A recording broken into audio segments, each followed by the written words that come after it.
Sis and Tell, a whole lot of talk, about a whole lot of nothing. Amanda does stand up, Alison's on TV, and when they hop on the phone, it's the place you wanna be. Sis and Tell. Hey, Allie. Well, hey, man, how are you? Oh, good. Usually we like to give tips to people on things to do. Yeah. I've got tips on what not to do, which I think is just as helpful. It is just as helpful. And I will say, I categorize this in the same vein as getting lost, because I have a terrible sense of direction. But I say it's also a positive sometimes, because when I go the wrong way, at least I know never to go that way again. So I think that also applies to life. I'm going to use that road and geography analogy to life and to your story. So please proceed and tell us how to avoid disaster based on your reality. So it's really like a mental disaster. When people look in the mirror, they're looking like an inch away from the mirror, and no one is looking at you that close, not even your significant other. Yeah. Right. So I'm like, you're seeing things. When you look in the mirror, even if it's a full length or close up, you're seeing things that no one else is focusing on. Agreed. Right. So I made the mistake. I was in Marshall's. Oscar needed some shorts. He's trying them on. The beauty section's right there.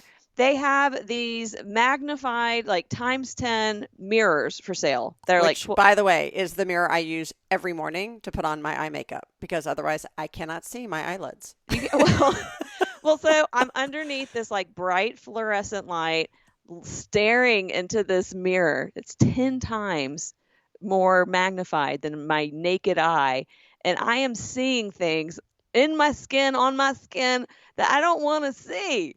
I'm looking, it's like I'm peering into the future, right? I'm like, this is what my skin looks like. And so I was like, I should have never looked in that mirror. And I made the mistake. Don't do it. Not just looking in the mirror, but purchasing the mirror. And some tweezers. By the way, so I thought this was going to be a cautionary tale, but instead, you're right. You were just looking literally into the future, because everyone I know who is over 50 owns one of these mirrors. I own like 7 of them. It's a nightmare. I own the travel size version. Oh, no. I'll send you one. You'll need it eventually. Stop it. I'm just telling you. And I have the backlit 10 times lighted mirrors. I have them in every space I can, because I can't see otherwise. Well, so here's the thing. This did not come with the light. So when I got it back to my bathroom, I'm like, I can't see. And I decided to take my light on my phone, and I'm like shining it on my face and looking in the mirror. Now, this is the real story. Do not buy a 10 times lighted mirror without a backlight. Yeah. And I will say, I found they can run pretty expensive, but I found one at Costco about 3 or 4 months ago that was seriously like $19.99 to $29.99. It is awesome. So I've been using that. I have the fancier one from Bed Bath & Beyond. I'm telling you, I have so many of these. I've got the pocket one that I got at CVS that literally fits in my cosmetic bag. I've got a larger one that folds down. Okay. I've got every single one. Why? I felt because I can't even travel. I cannot be in a hotel room and take a gamble that they're going to have one of those mirrors. But when they do, I give them an extra star. I don't need to see my skin up close like that. It was like peering into the universe. I was like, no, thank you. See, you're doing it to like, you're seeing things you've never seen before. I'm trying to see things I can't see. You're trying to see things that you used to be able to see. That's exactly it. So, also, yeah. Can we get better lighting in showers? Can shampoo bottles come with a light also? Because and I can't tell if it's shampoo or conditioner. That's how bad my eyesight is.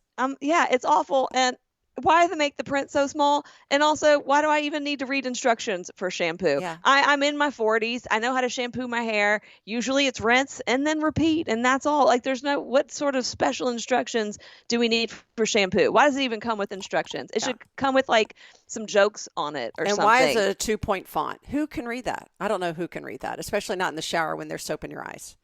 They should at least have like a sticker on there. Yeah. That or should come with like a magnifying glass. You know, like cereal used to come with toys. It should really be like. Imagine if shampoo came with a toy. That would be kind of freaky. What if it came with like a little magnifying glass so you could read the instructions? Oh, on the outside. I don't Yeah. think that's a bad idea.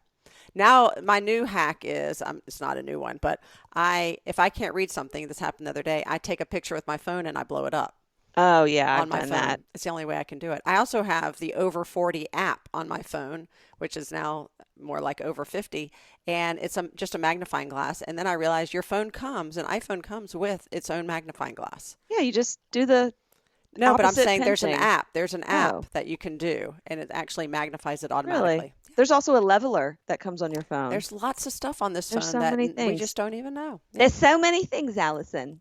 All right, So many things. I have a story for you. Okay. But in order to tell the story, which happened literally this week, I'm going to need to go back. I'm going to need to go back to like 1981. Okay, I feel like you have to insert some sort of 1980s Sting music right Yeah. here. No, it's going to be, okay, let's cue the Scooby-Doo, do-do-do, do-do-do, do-do-do, right? Yeah, I Where was they go also back in thinking about time. that. Yeah, yeah. Okay, so now we're back in 1981, possibly 1982. Did I ever tell you about my shortest relationship? My shortest relationship was actually about 45 minutes long.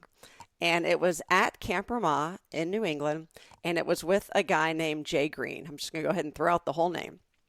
Jay Green was adorable, vibrant, funny, like just awesome guy. And when I was 11, possibly 12, I'm pretty sure I was 10 or 11.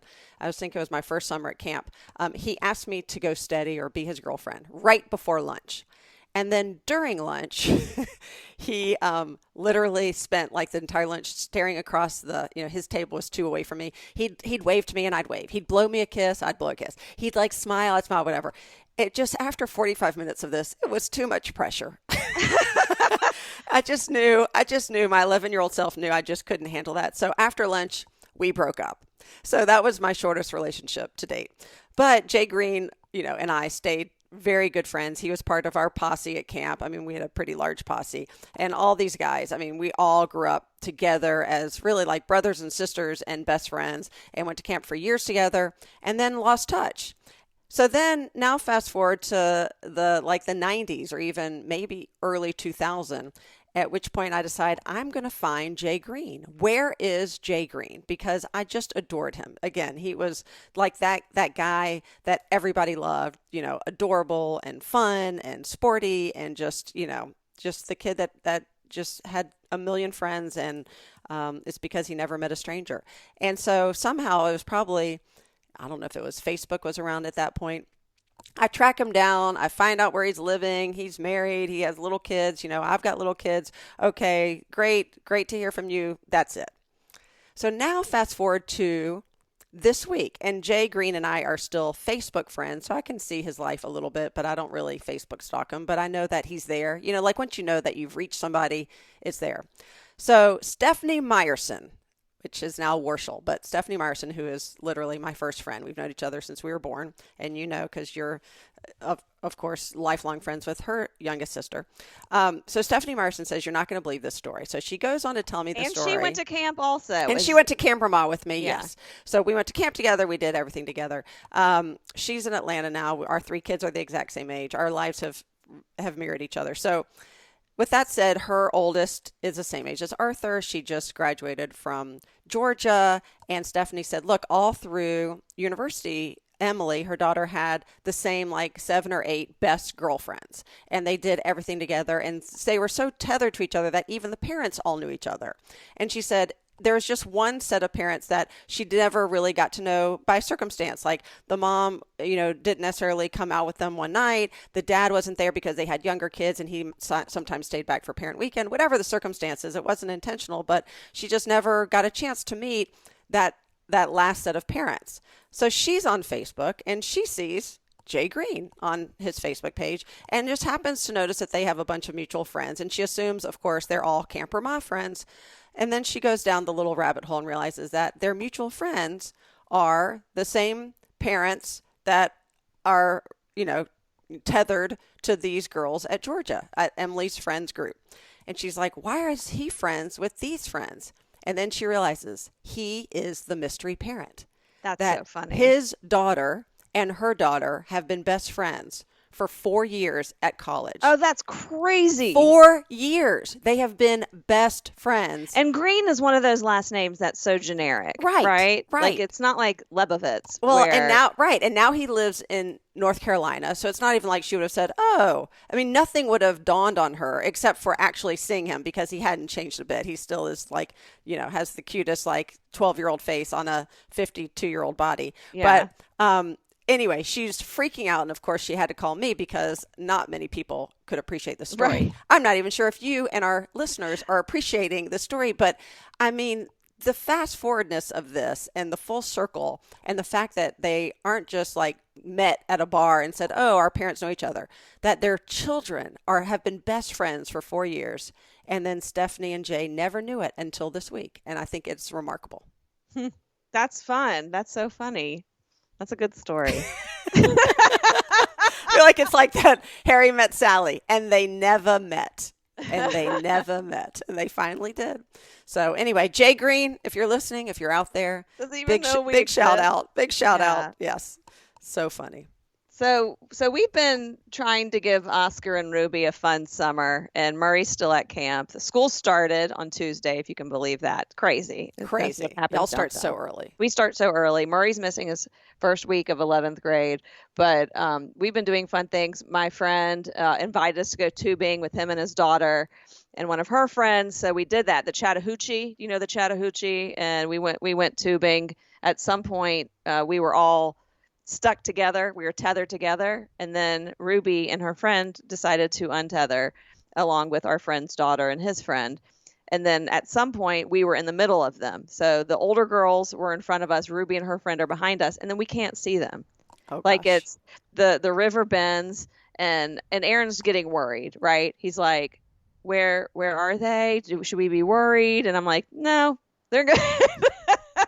I'm like, this is Ruby and her friend Emma, who are both like extremely tenacious, outgoing, especially Ruby. She gets what she needs, right? So we are nearing the end of tubing, which is, by the way, 4 miles, basically 4 to 5 hours of going down the river. Now, is it like whitewater, or is it pretty calm and just a current? It was really calm. So if they got stuck on the side, they're slowing down majorly. You have to like really stay in the middle to keep. So it's more like a current. lazy river. It is totally a lazy river. Okay. There was not no white water in sight. No white cap around. Okay. So eventually I see this kayaker going around the corner, and there's a tuber holding on to the back of the kayak. And I go, look, see, there's Ruby.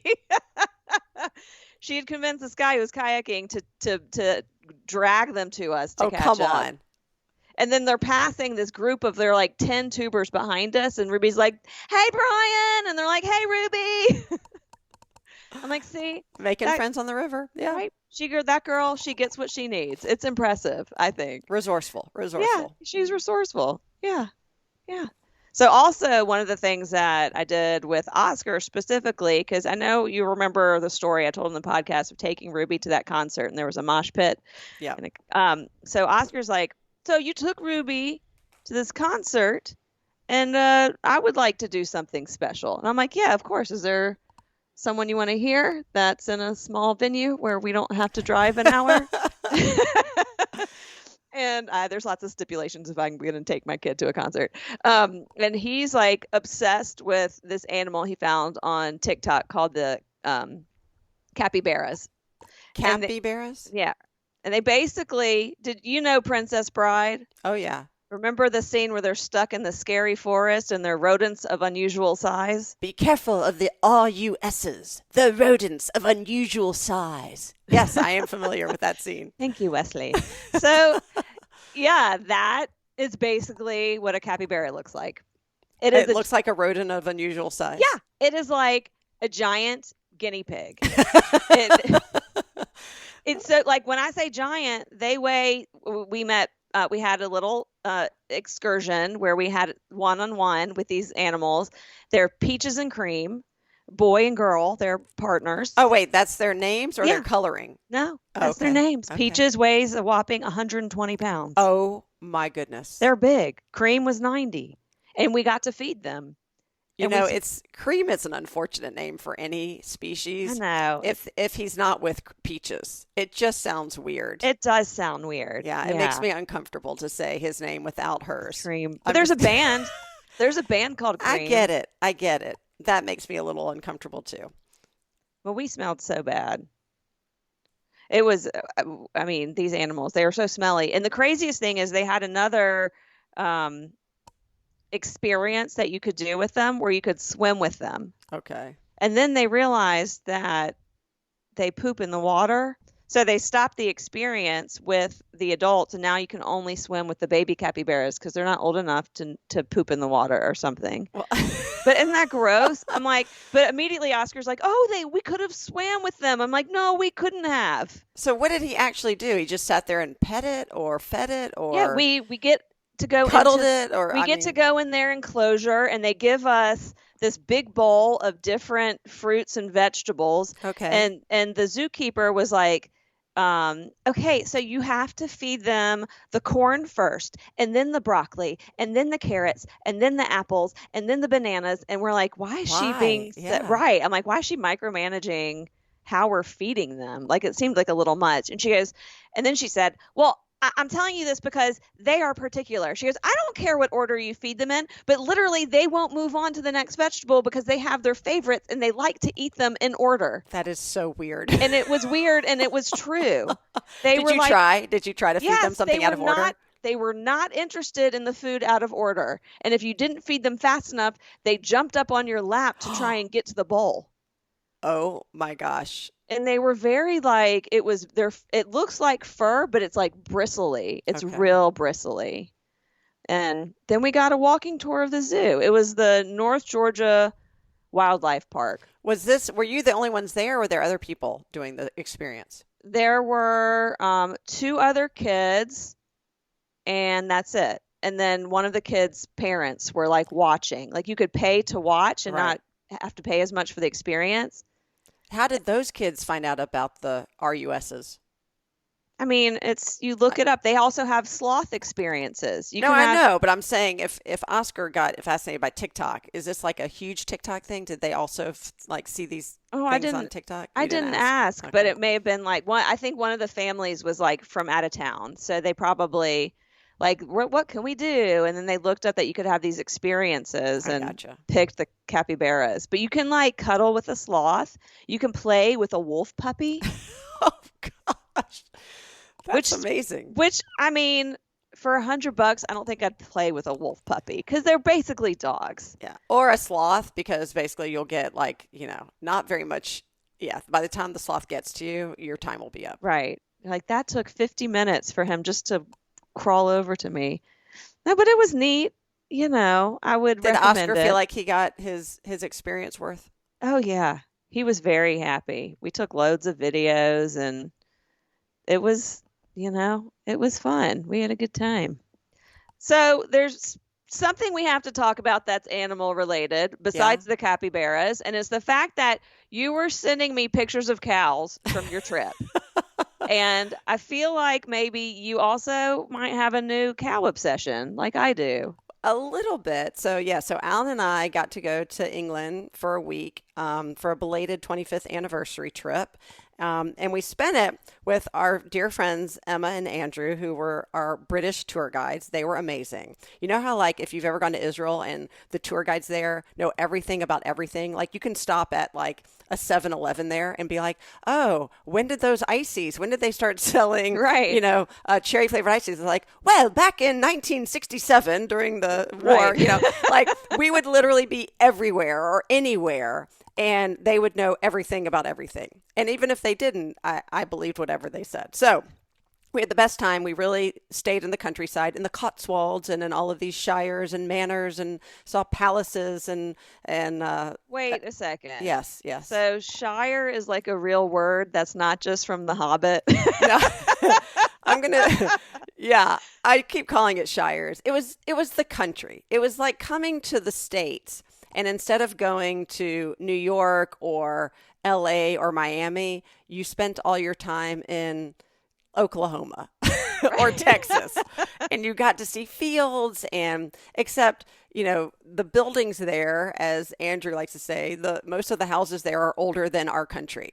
So, the I house. would prefer that. Yeah. I think that is, I'd much rather see a country amazing. from Yeah. the locals' perspective Yeah. than tourist perspective. Well, so there are a few best parts. The whole trip was the best part, but let's start with the trip over there. So, of course, I typically fly Delta. I'm very Delta loyal. And so I booked with my miles on Delta, and it ended up being Virgin Atlantic, which is a Delta partner. Now, if it hasn't happened already, I haven't researched this, but there needs to be a reality show about Virgin Atlantic and their flight attendants. They are the funniest, whether they intend to or not. They are hilarious. And I think the accents only add to it. On the way there, the woman walks by and she's like, yeah, can I offer you orange juice or some Prosecco? And Alan's like, oh, I'll take water and wine. She goes, oh, how very biblical of you. I don't know what that means, but it was hysterical. Then they handed me out. I was like Mrs. Doubtfire. It was somebody else said that. This is my best Mrs. Doubtfire impersonation as well. Then they handed me a can of water, which is already a disconnect because we don't really do cans of water here, with a top that was refillable.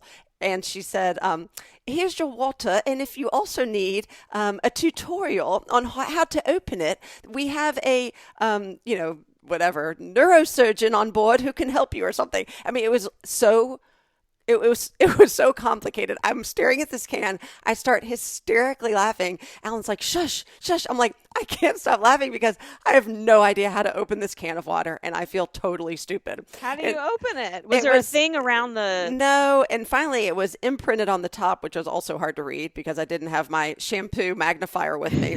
So you had to like pull the top open and flip it forward. And I mean, after you figured it out, it wasn't that hard, but I really did need like the plans. The neurosurgeon. Yes, the neurosurgeon. She didn't say neurosurgeon, whatever, like the scientist with me. Anyway, so that started our trip on such a good note because they were such happy, jolly people. In fact, I got you would love this. I got an email from Virgin Atlantic after we landed asking me to review the trip, and I gave them all 10 stars, this, that. And they said, well, why did you give us this rating, whatever rating you gave us? And I wrote, because your flight attendants are bar none. They are the most joyful, helpful, accommodating people. I actually watched two of them put jam on the scones of the two kids in front of me with their parents next to them, like stop to do all this. They were so nice. Then yes. Wait.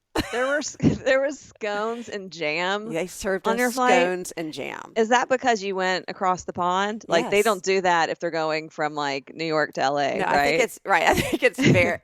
Well, I don't know if Virgin Atlantic flies from New York to LA, but because it's a British airway, yeah, scones and jam are part of the delightful snacks they offer you with tea, with English tea. Biscoff cookies and stale coffee so much worse. I'm telling you. And even so, I'm giving the reviews, not only they allow me to elaborate with my words, there was an option to upload a video of yourself talking about it. And I was like, you got me. Oh my gosh, Amanda would have loved this. But I literally put in the review, if there was a reality show about Virgin Atlantic flight attendants, I would totally watch it. I would binge watch it on Netflix. That was my review.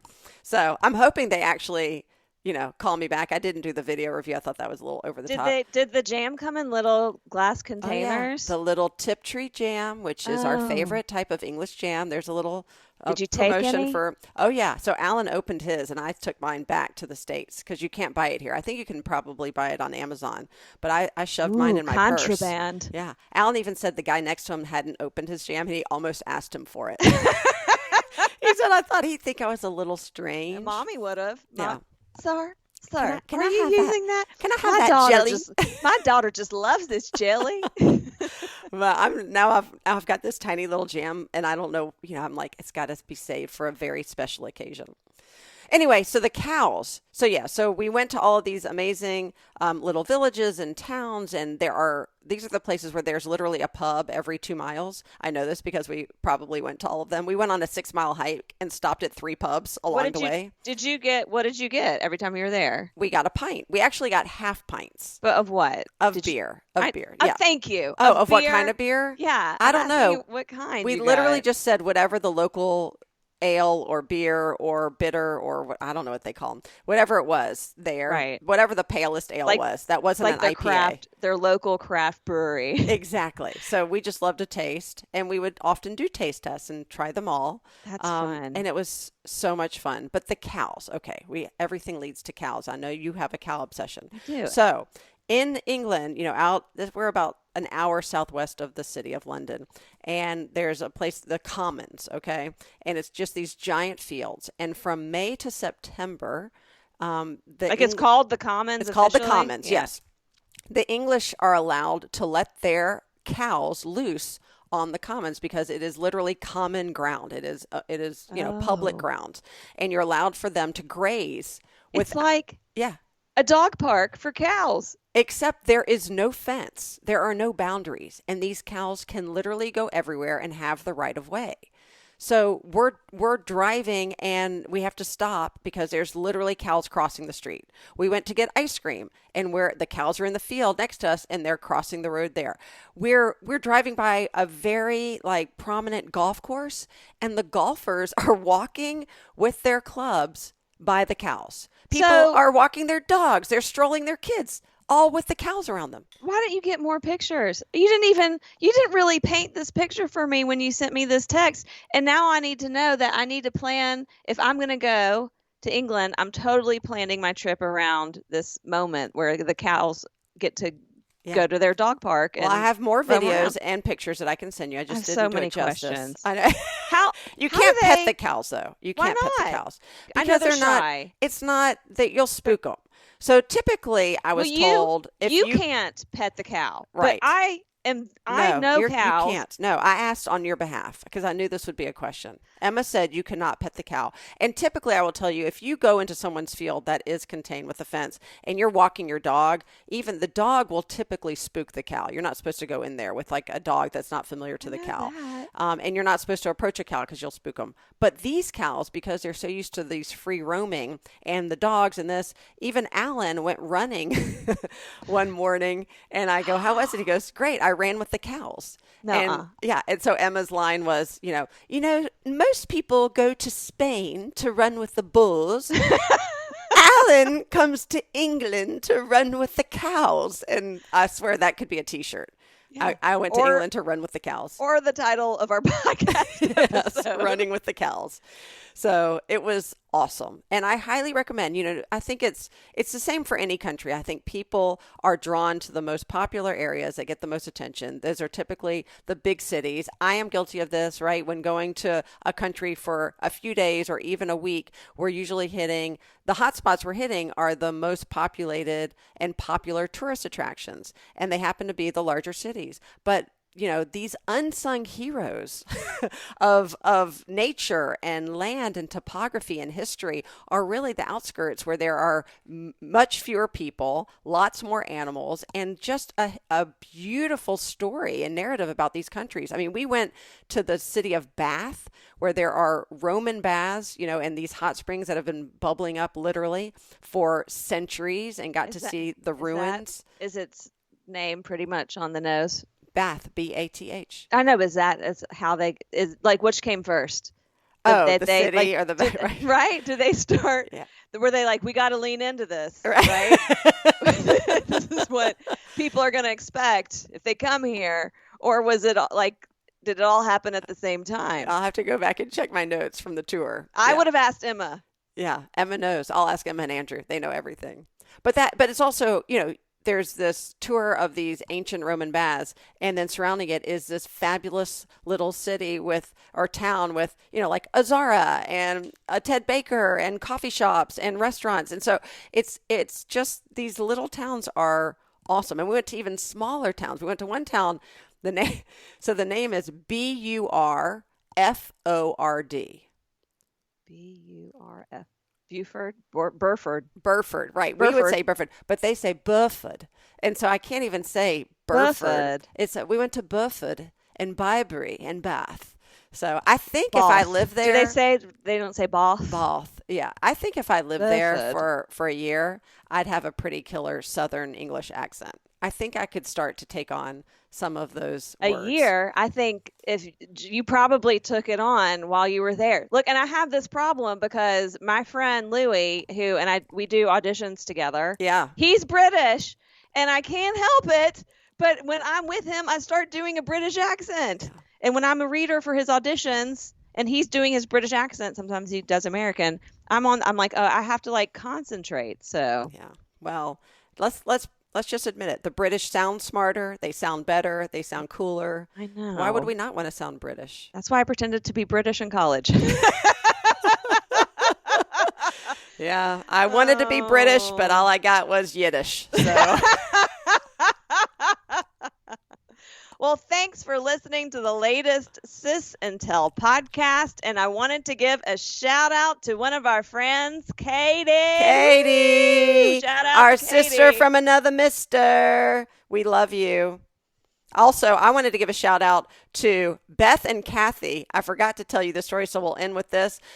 Two women who I adore. They are also Sis Tell podcast super fans. Beth may not be, but I'm going to throw you in there with Kathy.